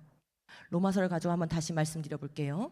그러므로 하나님께서 그들을 마음의 정욕대로 더러움에 버려두사. 똑같죠? 지금 패턴이 마지막 때의 증상은 계속 이거예요. 정욕대로. 그런데 그거 하나가 문제가 아니라 지금 뭐예요? 자, 그들의 몸을 서로 욕되게 하셨으니 이는 그들이 하나님의 진리를 거짓 것으로 바꾸어 피조물을 조물주보다 더 경배하고 섬기림이라. 주는 곧 영원히 찬송할 이시로다. 아멘. 요거는 바울이 말하다가 너무 가슴이 답답해서 삽입한 거예요. 바로 내용은 어디로 이어지냐면 이 때문에로 이어지는 거예요. 이 때문에 그들을 부끄러운 욕심에 내버려 두셨으니 곧 그들의 여자들도 순리대로 쓸 것을 바꾸어 영리로 쓰며 그와 같이 남자들도 순리대로 여자 쓰기를 버리고 서로 향하여 음욕이 부릴 듯하며 남자가 남자 더불어 부끄러운 일을 행하여 그들의 그릇 때문에 상당한 보응을 그들 자신이 받았느니라. 지금 이 23절에서 27절까지의 이 전체 맥락을 보면 두 가지를 말하고 있는 거예요. 정욕대로 음란한 시대가 될 것이다와, 근데 이는 왜 생긴 거냐면 이것 때문에가 바로 앞에 있는 파란 색깔 글씨인 거죠. 하나님의 진리를 거짓 것으로 바꾸는 것 때문에. 지금 뭐요? 하나님의 진리를 거짓 것으로 바꾼 게 뭐죠? 그 앞에 이미 1장 20절에 써 있었죠. 하나님이 만드신 이 우주 만물 모든 것 가운데 하나님의 영원하신 능력과 신성이 분명히 보여져서 알렸는데 이들은 일부러 그것을 거부한다 그랬어요. 일부러 그것을 인정하지 않는다 그랬어요. 그러나 하나님께서는 그들은 핑계하지 못할 것이다 라고 말씀하고 있어요. 즉 창조를 진화로 거짓 것으로 바꾸고 그리고 피조물을 더 경배하고 숭배하는, 그 피조물 중에서 누구를 가장 숭배하고 있을까요? 이 시대는 바로 자아 숭배죠. 왜요? 인간 자신이 가장 진화된 존재고 인간이 이 모든 것에 대해서 가치 판단하고 진리를 결정하는 사람이라고 생각하니까 이 인본주의 세계관에서는 인간 자신을 숭배하는 것이에요. 이런 시대가 올 것이라고 미리 경고한 것이에요. 자, 다시 정리해 보겠어요. 마지막 때 미혹의 본질 두 가지는 무엇이냐? 1번 불의로 진리를 막는 사람들 무엇을 왜곡합니까? 창세로부터 하나님께서 만드신 만물에 분명하게 드러나는 창조를 부인하는 거, 진리를 거짓 것으로 바꾸는 거. 하나님의 진리를 거짓 것으로 바꾸어서 피조물을 숭배하게 하고 하나님을 마음에 두기 싫어하며 결국은 어떻게 될까요? 하나님으로만 채워질 수 있는 그 자리가 험한 것을 따르게 만드는 것이죠. 이게 첫 번째 미혹인 거예요. 진리를 거짓으로 바꾸는데 바로 창조를 부정하고 진화론을 집어넣어서 모든 거짓된 세계관의 기초를 만드는 그 작업인 것이죠. 이거 되면은 바로 이어서 같이 따라오는 게 바로 정욕대로 사는 것이에요. 왜요? 참된 기준을 잃어버렸어요. 진리가 거짓으로 바뀌었으니까 절대 기준을 잃어버린 사회가 되는 거예요. 포스트 모더니즘 사회가 되는 거예요. 그러니까 어떻게 되겠어요? 자기 마음대로 향락대로 쾌락대로 자기의 기준에 따라 살아가기 때문에 결국은 창조 질서를 파괴하고 자신의 정욕을 최우선하게 되는 것이고, 자기가 정욕대로 사는 것을 죄책감 느끼지 않게 하기 위해서 결국 뭐합니까? 하나님의 질서를 파괴시키고 자신들이 원하는 법을 만드는 거예요. 그게 지금 우리나라 또 전 세계 선진국들이 밟아온 과정인 것이에요. 성적 타락이 극심해져서 음란과 동성애가 성행하게 되는 거, 이렇게 크게 두 가지로 정리할 수 있는 거예요. 거짓과 음란. 이게 마지막 시대의 가장 대표적인 증상인 거예요. 근데 우리 지금 초등학교 아이들 말할 때 말씀드렸죠? 거짓과 음란. 우리의 교육과 문화가 지금 무엇에 장악되어 있는 거예요? 거짓과 음란에 장악되어 있는 시대다. 즉, 이 마지막 때로 치닫고 있다. 우리 아이들은 그 마지막 때에 길들여지고 있어요. 그 거짓된 세계관에서 끌어내야 되는 것이에요. 진리를 가르쳐야 되는 것이에요. 그리고 유혹에 빠지지 않도록 거룩한 교육을 해야 되는 것이에요. 우리가 남길 유산을 분별해야 되겠지요. 진리를 거짓으로 바꾸고 음란한 이 세대에서 하나님의 말씀을 부끄러워하지 않는 참된 믿음을 물려줄 것인가? 아니면 불의로 진리를 막는 자들에게 다음 세대가 미혹되어서 거기에 속고 정욕에 충실하게 살도록 그냥 내버려 둘 것인가? 우리의 선택은 여기에 달려 있는 거예요. 존 버녀는 고난을 선택했습니다. 여러분들이 첫 번째 유산을 물려주고 싶다면 여러분도 좀 불편을 감수하셔야 돼요. 수고를 해야 돼요. 땀을 흘려야 돼요. 눈물을 흘려야 돼요. 고난을 감수해야 합니다. 어느 시대에나 감당해야 될 영적 싸움이 있었어요. 이게 우리에게 주어진 몫이에요. 여러분, 우리가 이 싸움을 감당하면 어떻게 될까요? 우리에겐 놀라운 면류관이 주어지는 것이에요. 그러므로 이건 힘든 것이 아닙니다. 그 고난 뒤에 있는 영광을 바라볼 때 우리는 희열에 차서 다시 오실 주님을 바라보면서 이 싸움을 기쁘게 감당해야 되는 것이에요. 자, 이 싸움은 본질적으로 기초가 바뀌었기 때문에 생긴 문제이기 때문에 창조를 가르치지 않고는 이 싸움을 이길 수가 없습니다. 우리 시대에 하나님 말씀의 신실성을 지키는 믿음의 싸움터가 어디입니까? 바로 창조인 거예요. 아까 그랬잖아요. 하나님의 말씀의 신실함과 온전한 하나님에 대한 사랑을 물려주자. 근데 그 하나님의 말씀의 그 신실함을 물려주려면 무엇을 지켜야 돼요? 창조신앙을 지켜야지만 물려줄 수 있는 거예요. 창세기 1에서 11장은 복음의 기초이고 삶의 기초예요. 그래서 창세기 1에서 11장을 잃어버리면 지금 저기 대포 막 쏘아서 창세기 1에서 11장 공격하고 지금까지 막 왔잖아요. 이제 막 지금 기반이 흔들리고 있어요. 언제 무너질지 모르는 상황이에요. 이런 상황인데 이 창세기 1에서 11장이 왜곡되면, 이게 무너지면 복음이 왜곡돼요. 그리고 우리 삶의 건강한 삶을 잃어버리게 만들어요. 왜요? 가정을 파괴하고 창조 질서를 해치하기 때문에. 그렇죠. 그러니까 이거는 교회만을 위해서도 아니고 사회를 위해서도 이 창조 신앙은 반드시 지켜져야 되는 것이에요. 보세요. 창조와 처음 역사가 거짓이 되면은 아담도 거짓말이고요. 한 남자와 한 여자도 거짓말이에요. 하나님의 형상도 없던 거예요. 결혼 가정 그 기원을 알 수가 없습니다. 죄와 죽음은 어디서 들어왔나요? 하나님의 언약은 그럼 누구에게 어떻게 주어진 거고 그 내용은 무엇인가요? 창조가 없어지면요, 이 모든 게 다 거짓말이 돼요.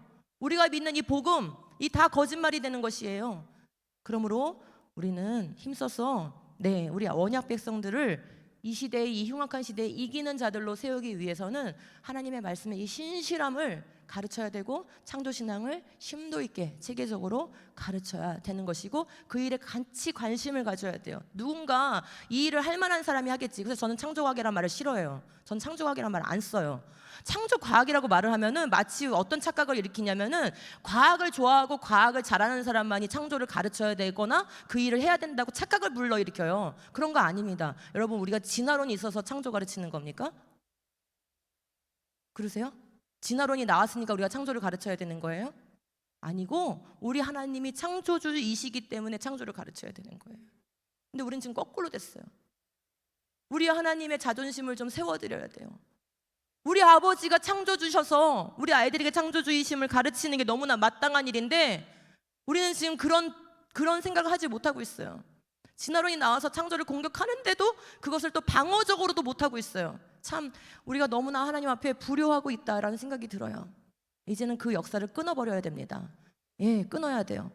자, 우리의 지혜와 능력이 아닌 그분의 말씀이 바로 우리가 다음 세대에게 물려줄 가장 귀중하고 특별하고 값진 유산입니다. 같이 읽겠습니다. 아무것도 시작. 아무것도 가감하지 않고 성경 말씀 자체를 있는 그대로 전하는 것만으로도 충분히 그 말씀은 살아 운동력이 있으며 올바른 판단과 행동을 하도록 이끌어 줄 것이고 또한 자손 대대에 걸쳐 놀라운 결과를 가져오게 될 것이다. 아멘.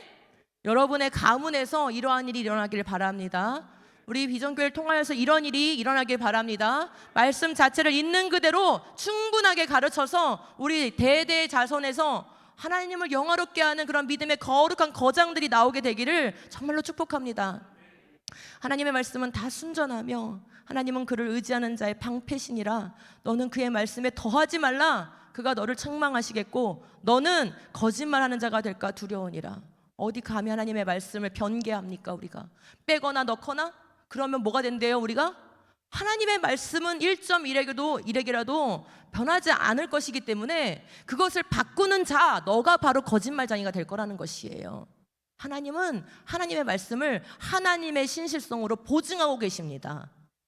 그런데 우리가 그것을 어떻게 바꿉니까? 어떻게 진화의 방법으로 창조했다라는 해괴한 주장들이 교회 안에서, 심지어 신학교에서 신학생들에게 가르쳐지고 있습니까? 그런데도 아무도 막지 않고 기독교 방송에서 그것을 계속 유포하고 있는데도 아무 교단도 일어나서 그거 방송 더 하지 말라고 막지 않고 저지하지 않고, 이런 가운데 지금 우리가 놓여 있지 않습니까? 누구든지 이 음란하고 죄 많은 세대에서 나와 내 말을 부끄러워하면 인자도 아버지의 영광으로 거룩한 천사들과 함께 올 때에 그 사람을 부끄러워하리라. 여러분, 어디에 속하고 싶으세요? 예수님 오셨을 때 나 너 부끄럽다, 거기에 속하고 싶으십니까? 착하고 충성된 종아, 너가 정말 수고했다, 그쪽에 속하고 싶으세요? 우리 모두는 오른편에 속하고 싶으실 겁니다. 그러려면 어떻게 해야 돼요? 이 음란하고 죄 많은 세대에서 예수님과 예수님의 말씀을, 하나님의 이 변함없는 말씀을 부끄러워하지 않아야 되고, 부끄러워하지 않는 다음 세대를 키워야 되는 것입니다. 같이 읽겠습니다. 시작. 천지는 없어질지언정 내 말은 없어지지 아니하리라. 아멘. 지금 앞에 이 하신 이 말씀과, 제가 안 넣었네요. 이 말씀과 동일한 장에서 뒤에 있습니다. 같이 읽어요. 시작. 예수께서 대답하여 이르시되 너희가 사람의 미혹을 받지 않도록 주의하라. 여러분, 미혹을 받지 않도록 주의하라. 유혹은 정욕에 해당하는 거예요. 정욕적인 거. 그거 피하면 되는 거예요. 그죠? 그런데 미혹은 사상과 지식으로 들어오는 거예요. 거짓 선지자, 거짓 선생들이 뿌리는 게 바로 미혹인 거예요. 유신진화론, 이거 미혹인 거죠. 근데 그 같은 이 24장, 마태복음 24장 마지막 때에 대해서 예수님이 직접 경고하시면서 미혹을 받지 말도록 주의하라, 이렇게 말씀하시면서 하신 말씀이 바로 이 말씀인 거예요. 천지는 없어질지언정 내 말은 없어지지 않는다. 그러니까 너는 제발 내 말을 부끄러워하지 말아라. 창조 유기를 믿는 게 지금 부끄럽니? 라고 말하시는 거예요. 마지막 때가 되면은 진리를 거짓으로 바꾸어서 창조를 못 믿게 하는데, 그거 부끄럽니?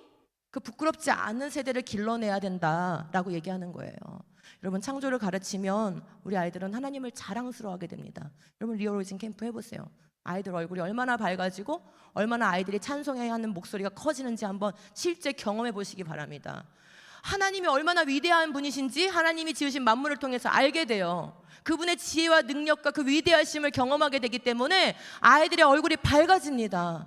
몸에 이 박혀 있었던 진화론 독이 빠져나가면서 하나님으로 채워지게 돼요. 하나님의 말씀이 참되구나, 내가 믿는 하나님 정말 살아계시구나, 우리 하나님 정말 위대하시구나, 이것을 알게 될 때 우리는 진심으로 마음 다하여 온 마음 다하여 하나님을 예배하는 예배자가 되는 것이에요.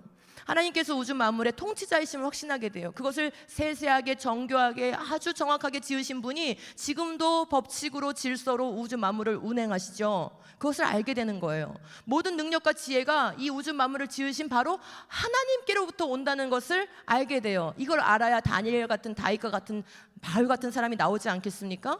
내 생명과 인생의 주인이 하나님이심을 고백하게 돼요. 왜냐하면 무생물에서 생명이 나온 적이 없거든요. 물질에서 생명이 나온 적이 없거든요.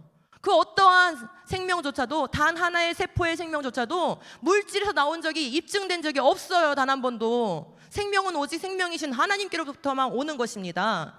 그러므로 내 생명의 주인이 하나님이심을 알 때에 우리 아이들은 인생을 하나님께 맡기게 되는 것이에요. 여러분, 창조 교육을 진화론에 반대하는 교육이라고 착각하시면 절대 안 됩니다. 창조를 왜 가르쳐야 되냐? 바로 인생의 주권을 하나님께 이양하기 위해서 우리는 창조를 가르쳐야 되는 것이에요. 내 것이 아니고 하나님의 것이라는 거죠. 세상에 하나님 외에 두려워할 것이 없게 되지요. 그렇죠? 하나님이 우주 만물 다 지으시고 통치하시는데 뭐가 두렵겠습니까? 우리 여러분들은 여러분들의 자녀들의 인생을 다 책임져 주실 수 있으십니까? 그렇죠? 예. 아니잖아요. 근데 우리 아이들이 창조주 하나님 만나면 인생은 끝난 겁니다. 뭐가 두려워요? 그 아이들은 문제를 만나도 그분께 기도하면서 그 일을 헤쳐나갈 것입니다. 하나님의 법을 존중하게 되죠. 왜요? 이 세계가 하나님의 질서로 움직여지고 있어요. 그와 같이 인간도 하나님의 형상이고 하나님의 뜻을 따라서 살아갈 때, 하나님의 법을 따라 살아갈 때 이 세계가 가장 아름답고 행복하고 건강하다는 것을 알 수밖에 없게 되는 거예요. 그분이 절대자이니까 그분의 법을 따르는 것이 마땅한 것이죠. 그분이 주권자이니까 그분의 법을 따르는 것이 마땅한 것이죠. 참과 거짓에 대한 분별력이 생깁니다. 바로 이게 거룩한 분별력이에요. 참이 무엇인지 거짓이 무엇인지 모를 때 우리는 지혜가 없다고 얘기합니다. 잠언서가 그토록 말하는 지혜. 그 지혜가 바로 뭐냐? 분별이고, 그 분별이 뭐냐? 참과 거짓을 가를 줄 아는 거예요. 이 가장 중요한 요 사고 체계가 갖춰지지 않았기 때문에 우리 아이들은 여러 가지 문제를 겪고 있는 것입니다. 가장 어린 나이 때부터, 뱃속에 있는 아이 때부터 바로 이 분별력 교육을 해야 하는 것이에요. 우리를 죄와 죽음에서 건져내신 예수 그리스도를 통해서 주어진 산소망이 무엇인지 알게 돼요. 여러분, 창조를 가르치지 않으면요, 산소망을 알 수가 없게 돼요. 왜요? 우리가 처음부터 죽지 않는 존재로, 죄 없는 존재로 지어졌다는 것을 확신하지 않기 때문에, 생명이 하나님께로부터 왔고 죄를 지었을 때 그 생명에서 끊어져서 우리가 죽게 됐다는 것을 잘 믿지 못하기 때문에 예수님을 통해서 얻게 된 그 회복, 처음에 죄 없는 세상으로, 처음에 죽음 없는 세상으로, 그 처음 상태로 회복되는 그 상태를 머릿속에 그리지를 못해요. 그래서 산소망을 잘 갖지 못하게 되는 것이에요. 그러므로 창조를 가르치면 처음이 선명해지기 때문에, 여러분, 처음은, 창조는 어떤 소식입니까? 힘이 좋은 소식입니다. 같이 한번 해볼까요? 창조는 힘이 좋은 소식이다. 여러분, 우리가 복음을 뭐라고 해요? 좋은 소식이라고 하죠? 복음이 왜 좋은 소식이에요? 우리를 죽음에서 생명으로 옮겼기 때문이잖아요. 맞죠? 지옥에서 천국으로 옮겼기 때문이잖아요. 바로 그게 좋은 소식인데, 창조는 애초에 그거예요. 창조는 처음부터 죽음이 없는 거예요. 처음부터 죄가 없는 거예요. 처음부터 영원토록 하나님과 동행하는 것이에요. 그 처음 상태로 돌이키기 위해서 우리 예수님이 십자가 지신 거예요. 그래서 좋은 소식인 거예요. 창조는 처음부터 좋은 소식인 거예요. 그것을 알아야 산소망이 무엇인지 알게 돼요. 그래서 복음의 인생을 거는 그런 아이들이 되는 것입니다. 우리가 창조를 가르칠 때, 여러분, 진화를 누가 보았습니까? 다시 일으킬 수 있습니까? 그렇죠? 근데 창조도 인간은 본 자가 없어요. 그리고 창조를 다시 일으킬 수 없죠. 그러니까 엄밀히 말하면 인간이 증명할 수 있는 문제가 아니에요. 그래서 사실 진화도 믿음이고 창조도 믿음이에요. 그런데 우리는 하나 달라요. 뭐가 있냐면은, 우리에게는 그것을 행하시고 그 행하신 분이 직접 말씀하신 거예요. 그러므로 우리에겐 증인이 있는 거예요. 증인. 거짓말하지 않는 참된 증인. 하나님이 직접 하셨잖아요. 그리고 그분이 직접 말씀해 주셨잖아요. 그분이 전달력이 딸려가지고 138년 동안 한 것을 6일 동안 했다고 전달하셨을까요? 여러분이 그 정도밖에 안 되신 하나님을 믿으세요? 자신이 하신 일도 제대로 표현할 줄 모르는 그런 하나님을 믿으시냐고요? 아니죠? 예, 말씀을 믿으시기 바랍니다. 우리 하나님은 우리의 참된 증인이세요. 그래서 하나님은 거룩하시고 영원하시고 하나님의 말씀은 변하지 않는 진리며 거짓이 없다라는 이 가장 중요한 이 믿음 가운데서 창조를 가르치는 것이고, 하나님은 우리에게 자신이 하신 일을 증언해 주셨기 때문에 우리도 어떻게 다음 세대에게 이것을 가르쳐야 될까요? 증언자가 되어야 돼요. 어떤 증언자? 법정에 서서 증언하는 것 같은, 거짓말하면 안 되는 거죠. 틀린 말 하면 안 되는 거죠. 그 증언 잘못하면 그 책임 내가 지어야 되는 거잖아요. 그렇죠? 하나님은 틀림없이 말씀하셨으므로 전달하는 우리도 틀림없이 우리 다음 세대에게 법정에 선 증인처럼 그렇게 전달을 해야 되는 것이에요. 틀림없이. 이렇게 우리가 하나님의 말씀을 신실하게 우리 다음 세대에게 가르쳐서 위대한 유산을 물려주는 교회가 되었으면 좋겠습니다. 이 시대에 복음을 지키려면 창조를 지켜야 돼요. 창조 질서를 지키려면 창조 신앙이 무엇인지를 강화해야 돼요. 제가 지난 15년 동안 여러분에게 보이지 않는 시간들을 가졌어요. 하나님이 부르셔서 이 일을 하게 됐고, 15년이란 긴 시간 동안 하나님 앞에서 엎드려서 이것들을 만들게 됐습니다. 그래서 유치부 교육과정, 초등부 교육과정, 중고청, 그리고 청장년 목회자가 할 수 있는 4단계의 창조신앙 교육 과정을 만들었고, 하나님께서 처음에 저는 이제 한 학기 정도 이렇게 가르쳐야 되는 그런 큰 내용을 생각을 했는데, 열심히 이제 연구하고 교재를 만들고 하는 그런 몇 년의 시간이 지나는 동안 어느 날 하나님 말씀하시더라고요. 그게 아니고 모든 교회가 해야 되기 때문에, 모든 교회가 어떻게 한 학기 동안 창조를 가르치겠냐. 솔직히 제가 있는 교회도 한 학기 동안 가르치지 못해요. 제가 있어도. 교회라는 게 그렇잖아요. 그죠? 우리가 매일 만나는 학교가 아니니까. 그래서 하나님 딱 그러시는 거예요. 그렇게 한 학기 교육과정, 1년 교육과정 이런 식으로 만드는 게 아니고 모든 교회가 할 수 있도록 만들라는 거예요. 그래서 모든 교회가 할 수 있는 형태가 무엇일까라고 물었더니 모든 교회가 성경학교는 하지 않냐? 모든 교회가 수련회는 하지 않냐? 우리 아이들에게 전달하려면 성경학교 3일 동안 할 수 있게끔 만들어야 된다. 수련회 이틀 3일 동안 할 수 있게끔 만들어야 된다. 이렇게 지혜를 주셨어요. 그래서 그거에 입각해서 이렇게 이제 창조신앙 교육을 할 수 있는 우리 아이들이 성경학교 열 때, 수련회 열 때 또는 토요학교에서 이렇게 할 수 있게끔 했고 목회자까지 배울 수 있게끔 고난이도부터 우리 유치부까지 이렇게 4단계로 이렇게 편성을 하게 되었어요. 이제는 하기만 하면 돼요, 여러분. 저는 전달했고 하면 여러분의 위대한 유산이 여러분의 다음 세대에게 물려지는 것이고 하지 않는 것에 대한 이제 책은 저에게 없습니다. 저는 전달했습니다, 그죠? 예, 창조를 가르쳐서 언약 백성을 키우는 우리 교회가 되었으면 좋겠습니다. 신실한 하나님의 말씀 물려주는 위대한 교회로 세워지기를 간절히 소망합니다. 아멘.